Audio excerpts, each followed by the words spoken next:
Okay, magandang umaga po sa bawat isa. Kayo po ba ay excited na mag-aral ng Word of God? Amen. Tandaan po natin, kaya tayo pumupunta po sa church ay hindi lang say hi and ho sa bawat isa. Ang pinakalayunin po natin ay ma-preserve natin ang truth.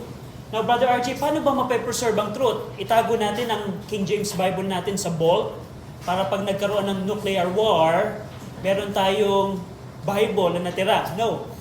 Ang church po, ang trabaho po ng church, tayo ang nagpe-preserve po ng truth. Throughout the generation, nape-preserve po ang truth sa pamamagitan po ng pagtuturo.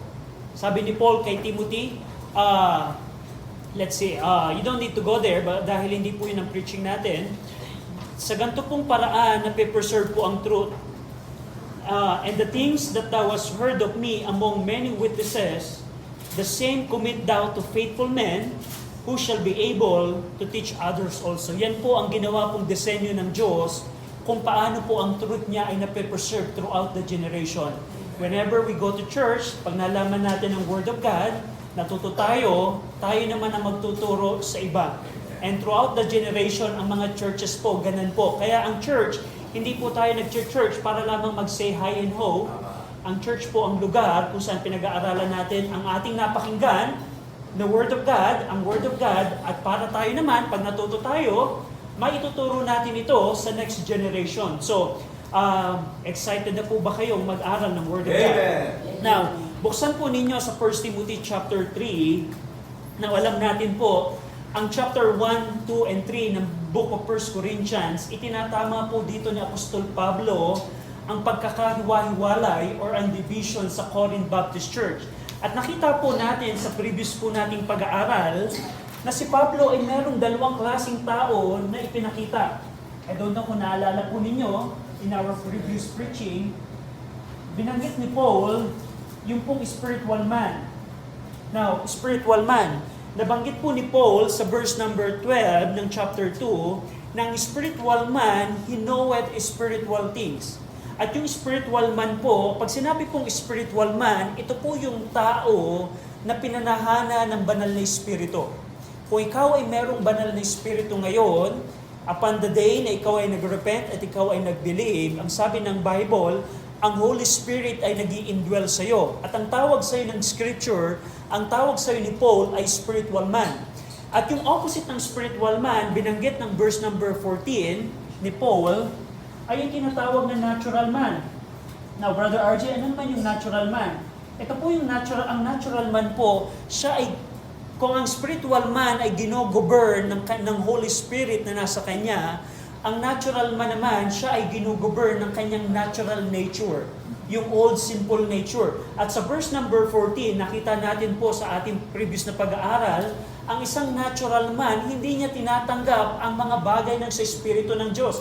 The natural man, kung ikaw ay hindi ligtas, talagang boring sa iyo ang church. Kung ikaw ay natural man, boring talaga sa iyo ang prayer. Kung ikaw ay natural man, hindi ka talaga mag-witness kasi hindi mo tinatanggap ang mga bagay ng sa Espiritu ng Diyos. So spiritual man at natural man, yan po ang pinaliwanag ni Paul kanina. Now ang tanong, ang mga Corinthians, Brother RJ, alin sila sa dalawa? Spiritual man kaya sila or natural man? Balikan natin po sa chapter 1. Sa chapter 1 verse 2, ito po ang paniwala ni Paul sa mga taga-Korinto.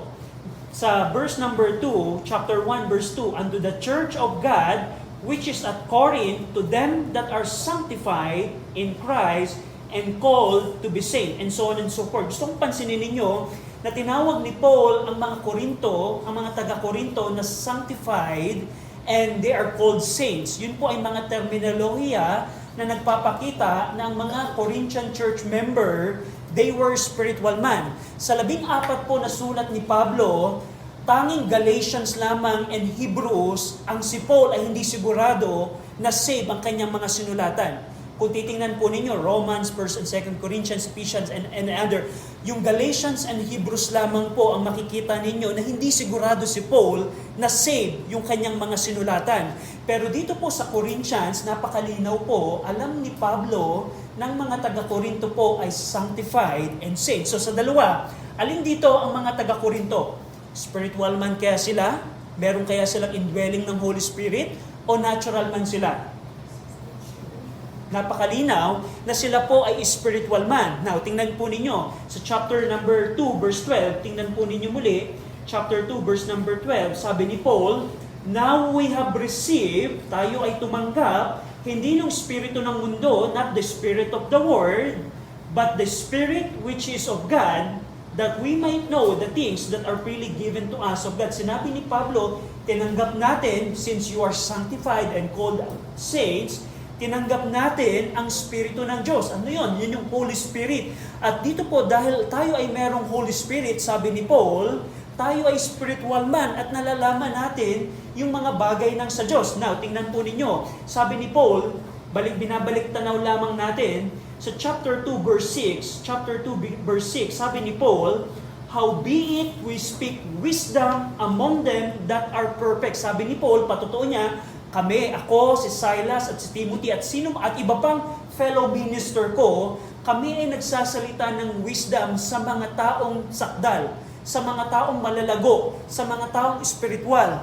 At ang sabi ni Paul, sa verse number 13, tingnan natin muli yung chapter 2 verse 13, which things also we speak, not in the wisdom of words, which man's wisdom teacheth, but which the Holy Ghost teacheth, comparing spiritual things with the spiritual things. Nagpatotoo uli si Pablo, kung kami ay nagsasalita, hindi kami nagsasalita katulad ng mga philosophers na gumagamit ng rhetorical wisdom.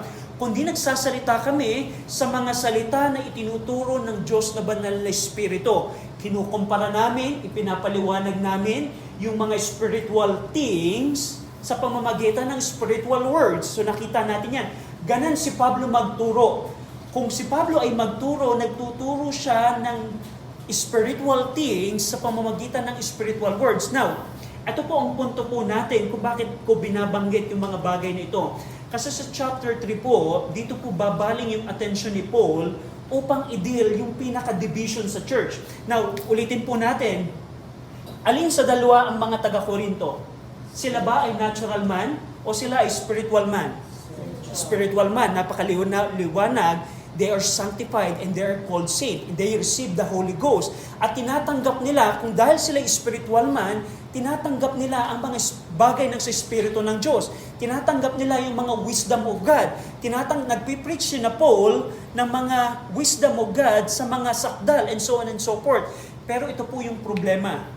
Sabi ni Paul sa verse number 1 ng chapter 3, na kahit sila ay mga spiritual man at hindi sila natural man, tandaan nyo, hindi po natural man ang mga taga-Korinto, saved po sila. Ang sabi ni Paul, and I, brethren, could not speak unto you as a spiritual man. Ito ang problema, church. Alam ko na kayo spiritual man, alam ko na meron kayong indwelling of the Holy Spirit, alam ko ang realidad na pag spiritual man, tinatanggap yung mga bagay ng Espiritu ng Diyos. Pero ang problema, nung ako ay nagpunta sa inyo, hindi ako nagsalita na parang kinakausap ko ay kayo na natural, na spiritual man. Kung ako ay nagtuturo sa inyo, ang trato ko sa inyo ay parang hindi spiritual man. At titingnan natin po, bakit? Now, babasahin ko po yung verse 1 to 7, and we're going to explain this word later on. At we're hoping na tayo po ay matututo sa problema ng Corinth Baptist Church. Now, 1 Corinthians 3, verse number 1, and I, brethren, could not speak unto you as unto spiritual, but as unto carnal, even as unto babes in Christ. I have fed you with milk, and not with meat, for hitherto you were not able to bear it, neither yet now are ye able, for ye are yet carnal. For whereas there is among you envying, and strife, and division, are ye not carnal, and walk as men? For while one saith, I am Paul, and another, I am Apollos, are ye not carnal? Who then is Paul, and who is Apollos? But minister by whom ye believe, even as the Lord gave to every man. Verse 6, I have planted, Apollos watered, but God gave in the increase. So then neither is he that planteth anything, neither he that watereth, but God that giveth the increase. Tayo pong lahat ay manalangin. Ama namin Diyos, we're praying na sa umagang ito. I pray na tulungan niyo po kami sa pamamagitan ng Banal na Espiritu na accurate po namin ma-interpret ang 1 Corinthians chapter 3 upang malaman namin ang mga katotohanan ng inyong pong salita at mai-apply namin ito sa aming pong mga buhay. Tulungan niyo kami. In Jesus' name we pray. Amen. So, nakita natin kanina, ang mga taga-Korinto, they were spiritual man.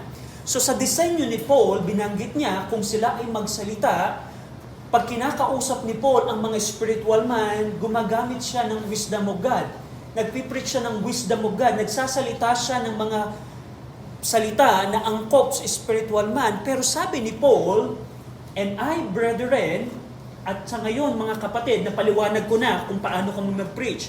Nagpipreach kami comparing spiritual things with spiritual. We're preaching the word according sa teaching ng Holy Spirit. Ganun kami mag-preach, sabi ni Paul sa chapter 2. Pero ang sabi ng verse number 1, and I, brethren, ikinonect niya yung kanyang previous na binanggit sa chapter 2, sa discussion sa chapter 3. Yun po ang trabaho ng word and, the conjunction and. Sabi ni Paul, and I, brethren, could not speak unto you as unto spiritual. Sabi ni Paul, kahit kami ay nagtuturo ng mga wisdom of God, hindi ako nakapagsalita sa inyo na para kayong spiritual man. Naunawaan niyo po ito?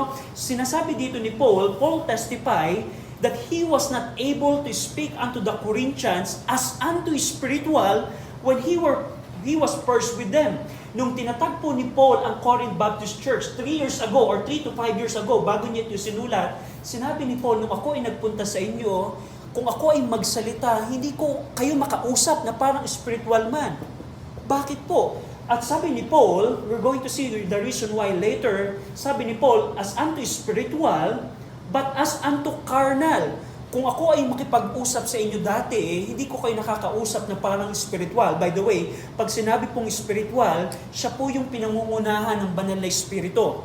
Ano naman, Brother RJ, yung carnal? Ang carnal po, synonym niyan ay fleshly. Ibig sabihin, pinangungunahan siya ng kanyang laman.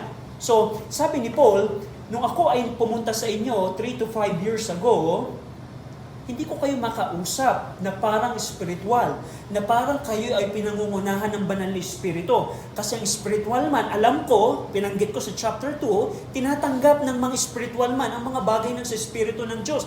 Pero hindi ko kayo makausap ng parang spiritual man, kundi kinakausap ko kayo na parang carnal, even as unto babes in Christ. Now, tandaan niyo po, hindi po sinasabi ni Paul na ang mga taga-Corinthians ay carnal. Hindi po binabanggit. Napansin po ninyo, yung pong mga word na as, ilang beses binanggit ng verse 1, as unto spiritual, but as unto carnal, but as. Ano ang ibig sabihin ng word na as? Hinahalin tulad lamang po ni Pablo. Kinakausap po kayo na parang carnal. Naunawaan po ninyo, hindi binabanggit po dito ni Paul na ang mga taga-Korinto ay carnal. Naunawaan po ninyo? Kasi yung verse number 1, ito po is soteriology, ibig sabihin patungkol sa salvation. Ang carnal po, yun po ang mga taong hindi ligtas. Ang isang tao pong hindi ligtas, siya po yung carnal. Pero hinahalin tulad po dito ni Paul, ang mga taga-Korinto na parang carnal, as unto carnal, as unto carnal. At napapansin nyo din sa uling bahagi ng verse 3, paano pa hinalin tulad ni Paul ang mga taga-Korinto? Even as unto babes in Christ. Hindi ko kayo makausap na parang spiritual man, kinakausap ko kayo na parang carnal, pinangungunahan ng laman, at hindi lamang doon, na para kayong mga spiritual infant belonging to Christ. Yung pong ibig sabihin nun, sila ay mga spiritual infant that belong to Christ. Now, verse number 2, tingnan natin ito, verse number 2. Binabalikan po ni Paul yung kanyang inaalala niya, yung 18-month ministry niya sa Corinth. Kasi 3 to 5 years ago, nung si Paul ay nasa Corinth ng 18 buwan, ganito ang sinabi niya. Ganito kung paano siya mag-preach. Verse number 2, I have fed you with milk and not with meat. Nung ako ay magturo sa inyo, para ako nagpapadede ng batang sanggol. Kayo ay aking pinapakain ng gatas at hindi laman, hindi karne. I have fed you with milk. So gumamit dito ng illustration si Paul. So imagery, kasi binanggit ni Paul kanina yung imagery, even as to spiritual babe in Christ, na para kayong mga baby kay Kristo. At pagpapatuloy ng kanyang imagery, kayo ay aking pinakain ng gatas at hindi karne. So ito po yung figure of speech. Hindi po ito literal. Hindi po ito literal. Very, very, very obvious sa context na ito po yung gumagamit si Paul ng imagery. Na anong ibig sabihin po ng milk? Yung milk po dito, nire-representa po nito ang basic teaching. Basic teaching. Ano naman yung meat? Ito naman ay pinapakita nito, nire-representa nito yung pong mga fuller or mature teaching. Na kung ikukumpara po ninyo, anong mas madaling aralin? Ephesians or 1 Corinthians? Ephesians or 1 Corinthians? Pareho pong sulat po ni Paul yon, pero kung titingnan niyo po yung unang 3 chapter ng Ephesians, napakasiksik po ito ng doktrina. Yun po yung ehemplo ng mga myth na pagtuturo po ni Pablo. Pag pinag-aralan niyo po ang Colossians, ang bigat po ng Book of Colossians, piniresent ni Paul si Jesus Christ na creator. Napaka-highly Christological ng Colossians. Anong punto ko po dito? Kung ikukumpara po ninyo ang Ephesians, Colossians, yun po ay mga karning pagtuturo ni Paul. Pero ang 1 Corinthians po, hindi po mahirap aralin ang 1 Corinthians. Napaka-simple po ng language. Actually, pag tinignan niyo po ang 1 Corinthians, tanging sa chapter 15 lamang nagturo po si Paul. The rest, hindi po siya nagturo po dito. Nag-exhort siya, nagtatama siya ng mga mali, pero ang pinaka-theological part ng 1 Corinthians ay tanging chapter 15. Anong ibig sabihin nito? Ibig sabihin, si Paul ay patuloy pa rin nagpapakain sa kanila ng gatas. Pero sa iba, ang approach ni Paul, karne. Sabi ni Paul, nung ako'y nagstay sa inyo, I have fed you with milk. Kasi hindi ko kayo makausap na parang spiritual man. Ako ang nag-adjust. Hindi ko naman pwedeng ibigay sa inyo yung karne kasi hindi nyo kaya itong tanggapin. Sinabi nga niya dito sa verse number 2, kung kayo ay papakainin ko ng karne, for hitherto, ye were not able to bear it. Kung kayo ay pinakain ko ng karne, kung itinuro ko sa inyo ang eschatological teaching na tinuro ko sa Thessalonians, kung itinuro ko yan sa inyo, hindi nyo ito matatanggap. Kung tatandaan niyo po, kung titingnan niyo po ang life of Paul, especially yung ministry ni Paul sa Thessalonica, nung si Paul po ay nasa Thessalonica, tinuro po ni Paul ang eschatology, yung mga future event. Tinuro ni Paul yung Antichrist, tinuro ni Paul yung tribulation, tinuro ni Paul ang marami pang eschatological event sa loob lamang ng ilang linggo. Just imagine, kung ikaw kaya ay mag-start ng church, ituturo mo ko din kaya kagad katulad ni Paul ang future events? Probably sasabihin mo, hindi muna. Tuturo ko muna itong mag-pray kasi hindi pa ito maalam mag-pray. Tuturo ko muna itong magbasa ng Bible. Pero si Paul, sa mga taga-Thessalonia, nagturo kagad siya ng karne. At yun ang hindi niya magawa sa mga taga-Korinto. Kasi sabi ni Paul, hindi niyo ito kayang tanggapin. You were not able to bear it. Ano pa yun? Now, a little bit of grammar. So dun po sa footnote number 1, ang yung study note, yung pong word na were able, ito po ay nasa imperfect tense. Ibig sabihin ng perfect tense, continual na hindi nila kayang tanggapin yung mga karning pagtuturo. So a little bit of grammar. Now, yung huling bahagi ng verse number 3, ito po yung rebuke. Tingnan niyo po ito. Dati, nung ako ay nasa inyo, 3 years ago, hindi nyo kayang tanggapin yung mga karne na pagtuturo ko. Ang tanong, how about ngayon, Paul? Sabi ni Paul sa verse number 3, huling bahagi, neither yet now are ye able. Dati hindi nyo kaya at hanggang sa ngayon, hindi nyo pa rin kayang tanggapin ang karne.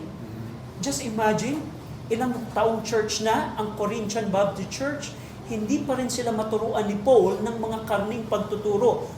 Whereas, yung Ephesus Baptist Church, whereas yung Thessalonica Baptist Church, napakatindi ng mga pagtuturo ni Paul sa mga churches na ito. So, ito po yung problema sa kanila, hindi nila kayang tanggapin yung mga karning pagtuturo. Bakit? Kasi hindi sila makausap ni Pablo na parang spiritual man. Verse number 3, ito po ang... Now, before we go to verse number 3, now, hindi lamang... go over, for example, in Hebrews 5, katulad po ng problema... Namblema si Paul sa Corinth Baptist Church, ganunin po ang naging problema niya nung tinuturo po niya yung mga Christological teaching sa mga Jewish churches. Tingnan po ninyo sa Hebrews chapter 5. Basahin natin yung verse 11 to 14 ng sabay-sabay. Hebrews chapter 5, verse 11 to 14. Ready? Read. Of whom we have many things to say and hard to be uttered, seeing ye are dull of hearing. For when for the time ye ought to be teachers, Ye have need that one teach you again, which be the first principles of the oracles of God, and are become such as among you, and not of strong meat. For everyone that useth milk is unskillful in the word of righteousness, for he is able. For strong meat belongeth to them that are of full age, even those who by reason of use have their senses exercised to discern both good and evil. So mapapansin po ninyo, kaya we believe na si Paul ang nagsulat ng Book of Hebrews kasi sa same language. Si Paul ay namumblema sa Corinth Baptist Church na hindi niya mapakain ng karne sila kasi sila ay they are babe in Christ. At ganun din ang naging problema niya sa mga Hebrews churches. Tinuturo dito ni Paul ang priesthood of the Lord Jesus Christ. Ang sabi ni Paul, wait, hindi na namin mapaliwanag ng higit ang priesthood ni Jesus Christ because you are dull of hearing. Hindi nyo kayang tanggapin yung mga karne. Ang mga gatas ang inyong kayang tanggapin. So same problem. So dito po makikita natin, at bakit ganon? Ang Corinth Baptist Church, bakit hindi nila matanggap yung mga karning pagkain? Now tingnan po ninyo sa verse 3. Balikan natin yung verse number 3 ng chapter 3. Verse number 3, chapter 3. Ito po ang dahilan kung bakit hindi mapakain ni Paul ng karning pagtuturo ang Corinth Baptist Church. Sabi ni Paul, for ye are yet carnal. For ye are yet carnal. Now, huwag niyo po itong mapagmalian. Yung pong carnal ng verse number 1, ito po ay patungkol sa soteriology. Ito pong verse number 3 na carnal, ito po ay hindi po ito soteriology. Now, Brother RJ, bakit mahalaga ito? Kasi ang Corinth Baptist Church po, hindi po sila carnal pag pinag-usapan ang salvation. We cannot call Corinth Baptist Church as carnal, kasi pag sinabi pong carnal, kumikilos ka ayon sa iyong laman. At ganun po ang unbeliever. Now, tingnan niyo po muna, to make it clear, go over in Romans chapter 8. Tingnan po ninyo ang Romans 8:9. Romans chapter 8, verse 9. Romans 8:9. Basahin natin ito ng sabay-sabay. Romans chapter 8, verse 9. Ready? Read. We are not in the flesh, but in the Spirit. If so be that the Spirit of God dwell in you. Now if any man have not the Spirit of Christ, he is none of his. So, napansin po ninyo sa verse number 9, sinabi ni Paul, we are not in the flesh. Hindi tayo carnal. Kapag sinabi po kasing carnal, fleshly, yung laman mo ang nangunguna. Sabi ni Paul, pinag-uusapan niya dito yung salvation, soteriology. Ang topic niya dito, salvation. Sabi ni Paul sa mga taga-Roma, we are not in the flesh. We are not carnal. We are not fleshly. Dahil tayo ay meron ng banal na espiritu. Pero yung 1 Corinthians 3:3, ito po ay patungkol sa sanctification. Anong pagkakaiba nito? Napakahalaga po sa pag-i-interpret ng verse. Kailangan nating malaman ano ba yung topic ni Paul.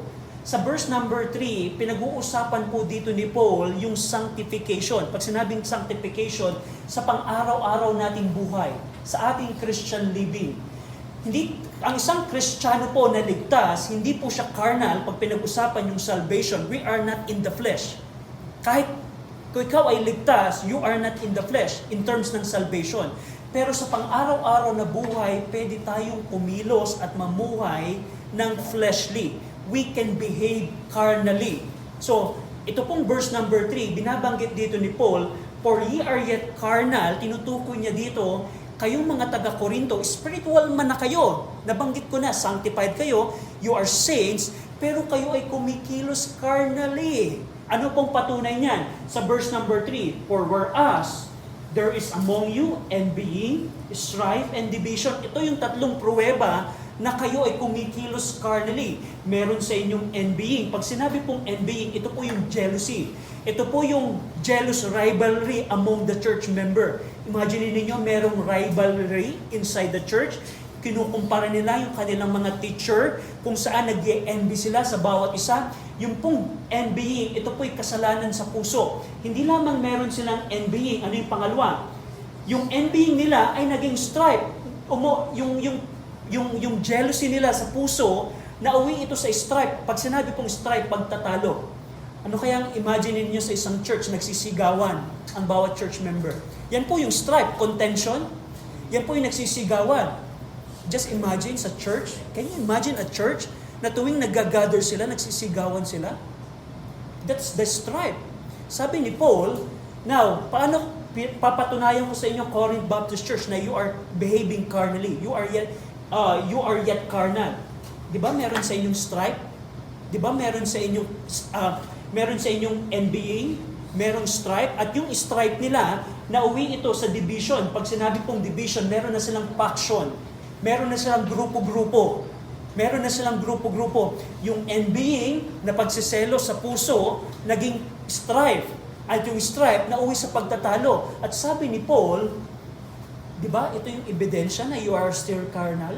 You are still behaving carnally. Kaya hindi ko kayo makausap na parang spiritual man, hindi ko kayo mapakain ng karne, hindi ko kayo maturuan ng mature teaching, kasi kayo ay carnal. So imagine niyo sa church, binalita sa kanya ni Paul, nabalitaan ito ni Paul kay House of Chloe. Merong informant si Paul, you can check chapter 1, napag-aralan na natin yan kanina. So dito, makikita natin sa verse number 3, yung kanilang carnality in their Christian living. Now, ang tanong, Brother RJ, pwede ba talaga tayo maging carnal in our Christian living? Yes po. Tingnan niyo po sa Romans 7, si Pablo din po ay nagpatotoo ng katotohanan yan. Pag pinag-uusapan ng salvation, tandaan po ninyo, ang carnal ay unbeliever. Pag salvation ang pinag-uusapan. Pero pag pinag-uusapan ng Christian living, pwede tayong mag-behave carnally. Katulad po na naging struggle ni Paul in Romans 7. Tingnan po ninyo. Ito po ang sabi ni Paul sa kanyang patotoo sa Romans 7, verse 14. For we know that the law is spiritual, but I am carnal, I am fleshly. Sabi ni Paul, sold under sin. Bakit niya tinawag na siya carnal? Verse number 15, for that which I do, I allow not. For what I would, that do I not. But what I hate, that I do. Yung mga dapat kong gawin, hindi ko ginagawa. At yung mga bagay na hindi ko dapat gawin, yun ang aking ginagawa. Sounds familiar? Amen. Sounds familiar? Tinuro na ng Bible ano ang dapat gawin, pero ginagawa ba natin? So once na hindi natin ginagawa ang dapat natin gawin, we are behaving carnally like the Corinthians. And so on and so forth. At yun po ang problema ng mga taga-Korinto. Si Paul, alam niya na mga spiritual man, ang mga taga-Korinto, hindi sila natural man. Plano niya dapat mangaral sa kanya ng mga karning pagtuturo, pero ang problema, hindi niya magawa yun. Because they are yet carnal. Sa uling bahagi ng verse 3, ito po ang rebuke ni Paul. Meron siyang tanong sa kanila, are you not carnal? And walk as men? Hindi ba kayo mga carnal? At kayo lumalakad na parang natural man? Yun pong tanong na ito po yung rebuke. Hindi po ito, kumbaga parang kausapin ka ng pastor or ng preacher. Kapatid, hindi ka ba carnal? Masakit yun. Oh. Hindi ba pagpapakita na nagsisigawan kayo sa church, nag-grupo-grupo kayo? Pag tiningnan niyo po sa 1 Corinthians chapter 12, alam niyo kung ano ang tindi ng kanilang faction, division? Yung mga pagkain na dinala nila sa church, hindi nila binabahagi sa ibang church member. Kung halimbawa si Ate Jo, hindi niya na-share yung kanyang pares. Parang ganun ang ginagawa ng mga taga-Korinto. Ganun po. Pag nag-gather sila sa church, tinatrato nila yung Lord's Supper.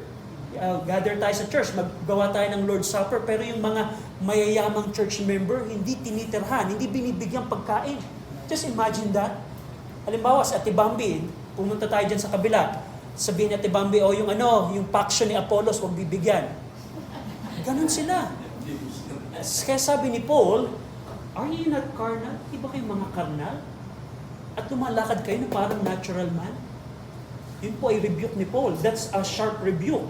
So dito niyo po makikita na kahit sila ay merong spirito ng Diyos, kahit sila ay may banal na spirito, yung kanilang strife and being and division ay nagpapakita na sila ay carnal. verse number 4. So pinaliwanag pa dito ni Paul, yung verse number 4, ito po yung division nila.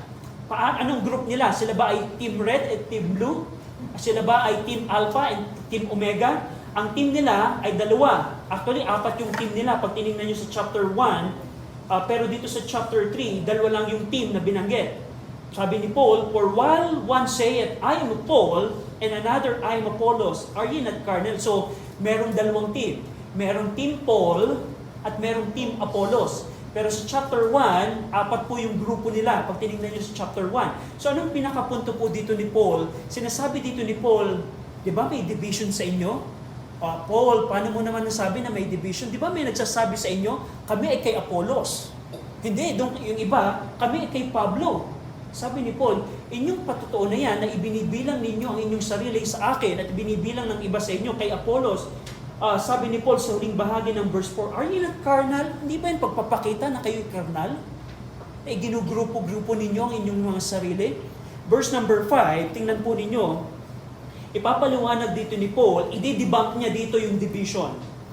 Itatry niyang i-debunk na ang ginagawa ng Corinth Baptist Church ay mali. Kasi binanggit niya dito sa verse number 5, "Who then is Paul?" Sino ba si Pablo? Tinatrato niyo si Pablo at si Apollos bilang leader ninyo, bilang faction head, parang faction head, di ba? Ngayon, I don't know, ang Pilipinas po ay hati kasi merong faction po ngayon sa Senado, Gatchalian head at Cayetano head. Merong division ngayon sa Senate, parang ganun sila. O kanino ka ba? Tanungin yung Senate employee, kanino ka ba? Kay Gatchalian or kay Cayetano? Parang ganun din sila. Kanino ka ba? Kay Apollos or kay Pablo? So itatry ditong itama ni Paul ang kanilang pagdidivision. Sabi ni Paul, "Who then is Paul?" Sino ba si Pablo? And sino ba si Apollos? Sabi ni Paul, "Who then is Paul and who is Apollos?" Sino ba sila? Sila ba ay mga faction head? Tinitingala nyo kami? Pero sino ba kami? Tingnan nyo po kung paano ibinaba ni Pablo yung kanyang sarili sa verse number 5. "But ministers by whom we believe." Sino ba si Pablo? Sino ba si Apollos? Hindi nyo ba alam na kami mga lingkod lamang? Yung pong word na minister, diakonos, that is servant, alipid. Dito nyo po binakita, ang tingin ng mga taga-Korinto kay Paul and Apollos ay parang leader, bilang faction head. Kami ibibilang namin sa aming founder na si Paul, ibibilang namin ang sarili namin kay Apollos na magaling magsalita. And then sabi ni Paul, sino ba kami? Kami ay mga lingkod lamang. Kami ay mga alipin lamang. Yung pong word na servant or minister. We are just minister by whom we believe. Kami ay mga lingkod ng Diyos na kami ay naging instrumento ng Diyos, kaya kayo nanampalataya, kaya kayo naniwala, and so on and so forth. Sa verse number, huling bahagi ng verse number 5, even as the Lord gave to every man. Yung pong word na even, yung pong phrase na even, let's see here, even as the Lord gave to every man, yan po ay nagpapakita ng role na ibinigay po ng Diyos kay Apollos at kay Pablo. Ibig sabihin, kami ay mga lingkod lamang ng Diyos at sa pamamagitan namin, kayo nanampalataya, naniwala kayo kay Jesus Christ. Pero I want you to know na meron lamang kaming different role na ibinigay sa amin ng Panginoon. Binanggit niya dito sa verse number 6 yung different roles na ibinigay ng Diyos kay Paul and kay Apollos sa verse number 6. Ano ang naging role ni Paul? I have planted, verse number 6. Sabi ni Paul, ang role ko na ibinigay ng Diyos to every man, I have planted, ako ang nagtanim. Verse number 6, Apollos watered, but God gave the increase. So gumamit si Paul dito ng imagery again, figure of speech ng pagtatanim. Ako, ano yung role? Kami ay mga lingkod ng Diyos kung saan kayo naniwala, kung kanino ka, sa pamamagitan namin kayo nanampalataya. And by the way, merong iba-ibang role na ibinigay ang Diyos sa bawat tao. Ang role ko, ako ang nagtanim. Anong ibig sabihin nito? Si Paul po ang nag-establish ng Corinth Baptist Church. Pag binasa niyo po yung Acts chapter 18, si Paul po, katulong si Priscilla and Aquila, katulong si Silas and Timothy, 18 months po nilang tinayo ang Corinth Baptist Church. At pagkatapos pong umalis si Paul, I have planted, siya yung nagtanim. Pag binasa niyo yung muling bahagi ng Acts chapter 18, dumating po si Apollos. Si Apollos po yung nag-minister sa Corinth, siya po yung nagpatuloy, nag-disciple, nagturo. Kaya sabi ni Paul, I have planted and Apollos watered. Ang role ko, ako ang nagtanim, si Apollos ang nagdilig sa inyo. Pero wait, sino bang nagbigay ng increase sa inyo? Yun ang Tanong ni Paul sa kanila. But God gave the increase. So binibigyan dito ng diin ni Paul, dinidivide ninyo ang inyong church membership sa grupo ni Apollos at grupo ni Pablo. By the way, sino bang nagbigay ng increase sa inyo? Ako ba ang nagbigay ng increase sa inyo? Dahil ba sa galing kong mag-preach o sa galing ni Apollos magsalita at sa galing kong magturo, kaya lumago ang Corinth Baptist Church? Sabi ni Paul, hindi. But God gave the increase. So dito po makikita natin na tinitingnan ng mga taga-Korinto si Paul and Apollos bilang faction head, leader ng grupo, pero sinasabi ni Paul na kami ay mga lingkod lamang ng Diyos. Kami ay binigyan ng role or ng trabaho ng Diyos upang matayo ang Corinth Baptist Church. Pero gusto kong malaman ninyo na ang Diyos ang nagbigay ng paglago sa Corinth Baptist Church. Now, a little bit of grammar. Yung verse number 6, yung pong word na planted, yan po ay aorist tense. Balikan natin po yung grammar ng Greek. Kung ito yung present tense, present, pag sinabi pong aorist tense, isang evento ng nakalipas, isang tuldok sa nakalipas. Sabi ni Paul, I have planted. Si Apollos watered. Aorist tense din po yun. Ibig sabihin, isang definite action sa nakalipas, isang tuldok sa nakalipas. Pero yung word na, but God gave the increase, yung pong word na God gave the increase, ito po ay nasa imperfect tense. Ibig sabihin, sa nakalipas, yun ay continuous action. Kung yung I have planted ay isang tuldok ng nakalipas, yung water ay isang tuldok sa nakalipas, na nagpapakita na ito yung role na ibinigay sa amin. Pero kung titingnan po ninyo, isang beses lang bang nagtayo o nagturo si Paul? Kung titingnan ninyo, 18 months siya, dapat progression yung pagtatanim niya. Pero ginamit dito ni Paul yung aorist tense na parang tuldok ng nakalipas upang ipakita na ito yung role na ibinigay sa amin ng Diyos. And then yung huling bahagi ng verse 6, but God gave the increase, yung pong Greek word na gave the increase, yun po ay nasa imperfect tense. Ibig sabihin, hindi siya tuldok ng nakalipas katulad ng planted and watered, siya ay isang continuous progression event na ginawa ng Diyos. So dito nyo makikita, pinakita ni Paul na ang ginawa naming pagtatanim at pagdidilig ni Apollos ay isang role na ibinigay sa amin ng Diyos. Pero in reality, ang Diyos ang merong continuing activity na nagpalago sa Corinth Baptist Church. So, a little bit of grammar. Now, verse number 7. Tingnan niyo po ito, verse number 7. So then, neither is he that planted anything, neither he that watered, but God that giveth the increase. So dito po, makikita, kinukonclude ni Paul, yung pong word na so, conjunction na so, kinukonclude niya na siya na nagtanim ay hindi importante sa kanyang sarili. Kung itatrato ninyo ako na inyong leader, faction head, I want you to know na hindi ako importante. Hindi importante ang nagtanim. At hindi din importante ang nagdilig. Because we are just servants. We are just slaves of Christ. Kami ay mga lingkod lang ni Kristo. At hindi kami ang nagpalago sa Corinth Baptist Church. Yun po ang binabanggit ng verse 7. Na neither is he that planted anything, neither he that watered it. Hindi kami ang importante. Huwag niyong igrupo ang aming mga sarili sa inyong grupo-grupo. Huwag niyo kami isali sa inyong division. At sabi ni Paul sa huling bahagi ng verse 7, inulit niya, but God that giveth the increase. Ang Diyos lamang ang nagdahilan kung bakit kayo lumago at nagpatuloy, and so on and so forth. So dito niyo po makikita kung paano dinibang ni Paul ang division sa Corinth Baptist Church. So, we're going to continue yung verse 8 and onward. Dito niyo po makikita sa pagpapatuloy, ibabaling ni Paul yung kanyang atensyon sa role na ibinigay ng Diyos sa kanya at kay Apollos. Alam niyo po ba, as a preview ng ating pag-aaralan next week, sa church, mayroong mga role na ibinigay ang Diyos sa atin. May mga role, at yung role na ibinigay ng Diyos sa atin, pagsusulit po natin yan sa judgment seat of Christ. We're going to see that next week. Now, anong challenge, anong application, saan natin may apply to, Brother RJ? Now, unang bagay na makita po natin, katulad ba tayo ng Korinto? Yes. Save ka nga, walang problema. Pag pinag-usapan ng salvation, wala problema. But let's tanungin natin ang ating mga sarili. Tayo ba ay lumalakad sa pang-araw-araw sa kagustuhan ng Banal na Espiritu?